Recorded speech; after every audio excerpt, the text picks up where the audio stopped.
A very eventful week for President Trump this week. On Tuesday, he fired former FBI Director James Comey. He said it was his decision to fire him and had been wanting to fire him for months.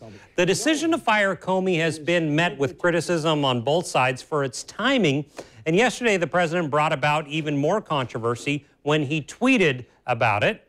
Joining me now to talk about the repercussions of Comey's decision is News4JAX political analyst and head of the Jacksonville University Public Policy Institute, Rick Mullaney. Rick, prior to this, starting back before the election, there were calls for Comey to be resigned, firing, and then this happens, and we're seeing both sides, who both had criticized Comey, both sides have, not necessarily happy with Trump's decision to fire.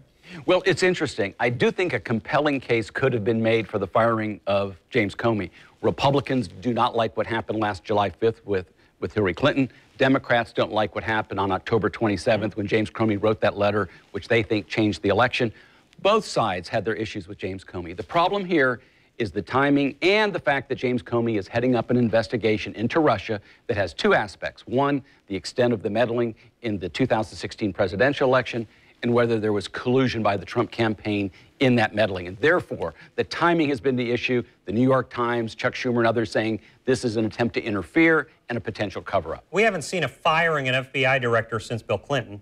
We have not. The FBI was established more than 100 years ago. During that 100-year time period, it's happened once in our history. That was in 1993 when William Sessions was fired by President Clinton under very different circumstances. It was different back then. Allegations of misspending and ethical improprieties, not an investigation of the president. So where does it go from here? The deputy AG looks like he will be testifying.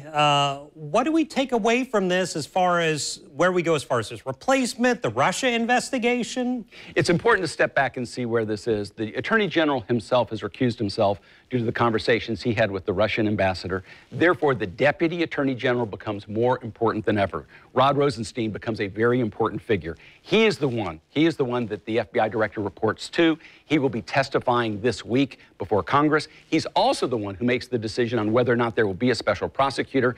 And Scott, more important than ever, the appointment by President Trump as to who this replacement is going to be critical. If it's somebody and I think I've heard him say Democrats will love my choice. He has been trying to defend his choice maybe preemptively, but he's been putting out some tweets about things like Comey better not have recorded me, things of those nature. Does that help this? It hurts. And let me say this. The rollout of this firing by the Trump administration truly, to say it wasn't done well is an understatement. This was truly not competent.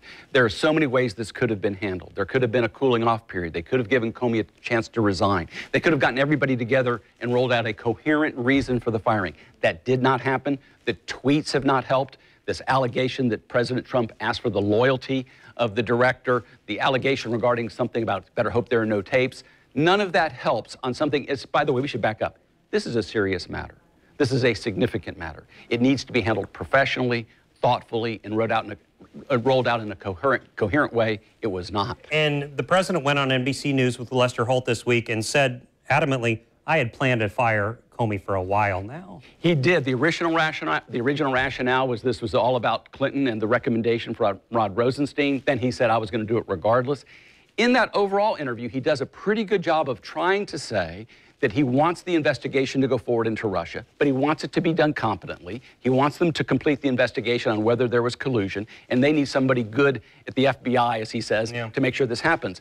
But that explanation to Lester Holt came very late. This was rolled out in a way that has been very difficult for the entire country. Rick, thank you for the time. We appreciate you joining us, and we will continue to follow this. You can read all the latest political news in its own page on news4jax.com. We will also share this interview on our morning show page if you want to watch it again or share it with your friends.